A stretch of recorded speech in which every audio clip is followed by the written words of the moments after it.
Oh Bunda pembantu abadi, tangan Bunda dipegang di dekapnya erat, gambaran gelis. Lingkungan Rafael adalah pemekaran dari lingkungan Marieta. Saat lingkungan Marieta di tahun 2015 dengan ketuanya Bapak Ayub dan sekretarisnya Bapak Edi di RT 7. Lingkungan Marieta ini memiliki 65 kakak dan dibagi menjadi 4 kelompok karena 65 kakak ini tersebar dari blok AE. Kalau di RW 7 ini ada RT 1, belum ada RT 9. Lalu ada blok PA ini sendiri, dan ada 2 RW, RW 7 dan RW 19. Dari 19 ada blok EB, EC dan ED. Karena jangkauannya cukup besar, maka dibuatlah 4 kelompok doa, yaitu Matius, umatnya dari RW 7, blok AE, blok EA, terus kelompok doa Markus, itu dari EA sendiri, RT 4, 7, 8. Kalau Matius itu ada 17 kakak, Markus ada 17 kakak, dan Lukas, blok EA, RT 5 ini sendiri ada 9 kakak, dan Yohanes itu di RW 19, blok EB, ECED ada 19 kakak. Pada saat 2015 ini, lingkungan Marieta masih masuk dalam wilayah Paulus. Pada saat itu wilayah Paulus ada 7 lingkungan. Lingkungan Marieta, Gabriel, Agustinus, Felix, Alexander, Basilus, dan Ephraim. Pada tanggal 22 Juli 2015, lingkungan Marieta mengajukan kepada Dewan Paroki Gereja Santo Petrus Agung untuk melakukan pemekaran karena melihat area yang cukup luas dan umatnya sudah melebihi dari kapasitas, yaitu 65 kakak. Dan rencananya lingkungan itu menjadi 2 pemekarannya, yaitu lingkungan Matius itu sendiri dan lingkungan Rafael. Pembagiannya tadi sudah jelas, ada kelompok doa dari Matius dan Markus menjadi satu lingkungan, yaitu di lingkungan Matius itu ada 17 tambah 17 berarti 34 kakak. Lalu di Rafael kelompok doanya itu Lukas dan Yohanes, 9 tambah 19 ada 28 kakak pada saat itu. Kalau sekarang Parus mungkin lebih ya Parus.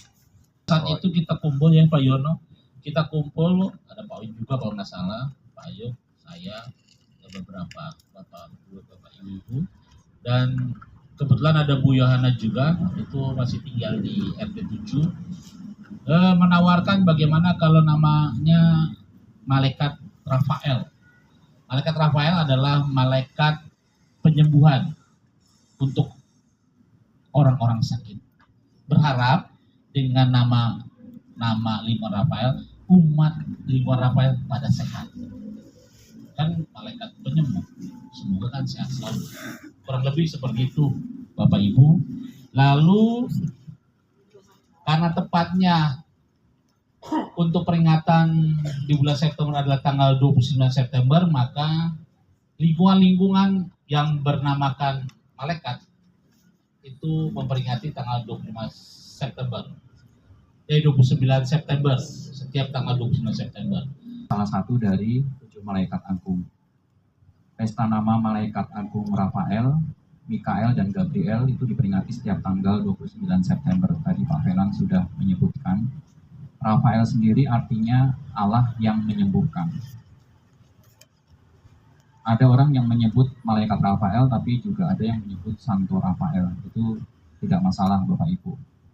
Kemudian dalam iman Katolik, malaikat Rafael adalah malaikat penyembuh, pelindung, dan penuntun jalan. Nah, nanti kita dengarkan kisahnya ya. Gereja berdoa melalui Santo Rafael memohon agar Allah mengulurkan tangan kepada setiap orang yang berseru kepadanya sehingga semua orang memuji nama Allah. Kalau kita mau mengenal malaikat Rafael itu ada di dalam kitab Tobit ya. Tobit itu ada di salah satu kitab di kitab Deuterokanonika. Tobit adalah seorang tawanan yang dibuang ke Niniwe. Ia buta dan meminta kematian kepada Tuhan ya. Tetapi nanti Tuhan berbuat sebaliknya, menolong ya. Tetapi Tuhan ingin menyembuhkannya dan Tobit mengirimkan putranya Tobia untuk mengambil uang titipan Tobit kepada Gabael, kenalannya. Malaikat Rafael menyamar menjadi manusia bernama Azaria dan menyertai Tobia dalam perjalanan ya. Waktu itu Tobia masih sangat muda, jadi dia dikasih pendamping ya. Namanya Azaria. Nah, ternyata dia itu sebetulnya adalah malaikat Rafael. Di perjalanan Tobia menangkap ikan besar. Azaria menyuruhnya membelah ikan dan menyimpan kantung empedu, jantung, dan hati. Jadi ada 3 ya. Katanya jantung dan hati bisa diasapkan untuk menyembuhkan orang yang kerasukan setan dan roh jahat. Sedangkan empedunya bisa untuk diurapkan pada orang yang matanya terkena bintik-bintik putih. Ya. Nah tadi si Tobit, ayahnya Tobia itu buta ya, makanya tadi dia memohon supaya dia bisa mati saja daripada menderita gitu ya. Kemudian dalam perjalanan malamnya mereka menginap di rumah Raguel. Raguel ini punya anak yang bernama Sarah. Sarah ini dirasuki oleh setan. Ya jadi ada 2 orang yang memohon kematian ya. Pertama Sarah, yang kedua Tobit ya. Yang satu karena buta, yang satu karena kerasukan setan dan dia memohon kematian. Azaria membantu Tobia dan mengambil Sarah menjadi istrinya. Kemudian dia juga mengusir setan yang merasuki dengan cara membakar hati dan jantung ikan yang tadi ya. Ada jantung, empedu, dan hati ya. Kemudian Tobia dan Sarah berdoa memohon perlindungan Tuhan untuk perkawinan mereka berdua. Tobia berhasil mengambil uang bapaknya dari Gabael sahabatnya tadi. Kemudian dia mengundang Gabael di pesta pernikahan mereka. Lalu mereka pulang ke Niniwe. Sesuai pesan Azaria, Tobia menggunakan empedu ikannya untuk mengobati bintik-bintik di mata Tobit. Kemudian saat ingin membayar upah Azaria, karena telah menemani perjalanan Tobia, Azaria berubah rupa menjadi malaikat Rafael. Kemudian mereka pun terkejut dan menyembah. Kata malaikat Rafael, ini ciri khas malaikatnya. Jangan takut, damai sejahtera bagimu. Pujilah Allah selama-lamanya. Lingkungan artinya kita sebagai umat lingkungan, sebagai keluarga dan juga sebagai pribadi itu apa? Yang pertama tadi malaikat penyembuh ya. Rafael itu artinya Allah yang menyembuhkan. Ini umat Rafael hendaknya menjadi pendengar atau pendoa bagi semua orang, terutama mereka yang membutuhkan doa, pelayanan, dan penghiburan. Kemudian tadi disebut juga malaikat yang penuh belas kasih. Umat Rafael hendaknya menjadi teman atau saudara yang mengasihi saudara yang lain. Dengan demikian wajah Allah yang Maha Baik senantiasa terpancar dari perilaku kita. Lalu tadi dikatakan malaikat yang sangat sederhana dan rendah hati. Umat Rafael hendaknya tidak menonjolkan diri dalam berbuat kebaikan dan berprinsip bahwa pekerjaan Allah yang besar itulah yang harus diwartakan. Ya. Tadi malaikat tidak menampakkan diri sebagai malaikat, tetapi sebagai manusia. Ya. Itu menunjukkan dia sederhana dan rendah hati. Kemudian malaikat disebut juga malaikat cinta kasih. Malaikat Rafael juga sering disebut sebagai malaikat pelindung kaum muda. Maka umat Rafael harus mencintai kaum muda, membimbing dan mendorong kaum muda, sebab orang muda adalah masa depan gereja. Kemudian malaikat Rafael juga disebut malaikat sukacita. Umat Rafael hendaknya menjadi pembawa sukacita, ya, meskipun tidak lepas dari kegagalan, penderitaan, atau kadang-kadang tidak sesuai dengan yang kita inginkan, kita harus tetap bisa optimis dan menularkan sukacita. Lalu tadi malaikat Rafael juga disebut malaikat penuntun perjalanan. Nah, umat Rafael harus bahu-membahu dan bersedia menjadi teman seperjalanan dalam hidup menggereja, ya. Makanya malaikat Rafael sering digambarkan dia berjalan mendampingi anak, ya. Tadi di kisahnya kita tahu bahwa si Tobia masih sangat muda dan dia dikasih tugas oleh ayahnya, ya, dan dia ditemani oleh malaikat Rafael. Mari Bapak Ibu kita akan berdoa. Yang pertama berdoa bagi lingkungan kita, lingkungan Rafael.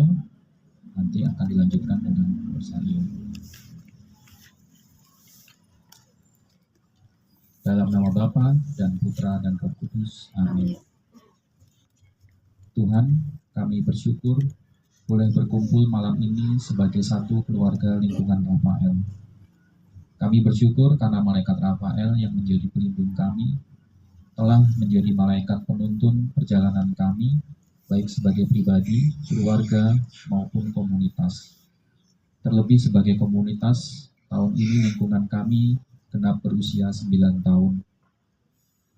Meskipun dalam perjalanan kami belum sempurna dalam berdoa, melayani dan hidup berkomunitas, namun malam ini dengan mendengarkan kisah malaikat Rafael, kami diingatkan kembali bagaimana seharusnya melayani Engkau melalui pelayanan pada sesama. Ya Tuhan, kami berdoa bagi lingkungan kami dan bagi kami semua yang menjadi bagian dari komunitas ini. Semoga kami tergerak untuk meneladan malaikat Rafael, menjadi penyembuh, pelindung, dan penuntun jalan satu dengan yang lain. Sebagai penyembuh, kami dimampukan untuk menjadi pendengar atau pendoa bagi mereka yang membutuhkan, melayani dan memberi penghiburan bagi sesama. Sebagai pelindung, semoga kami dimampukan menjadi teman, sahabat bagi kaum muda, bagi anak-anak kami.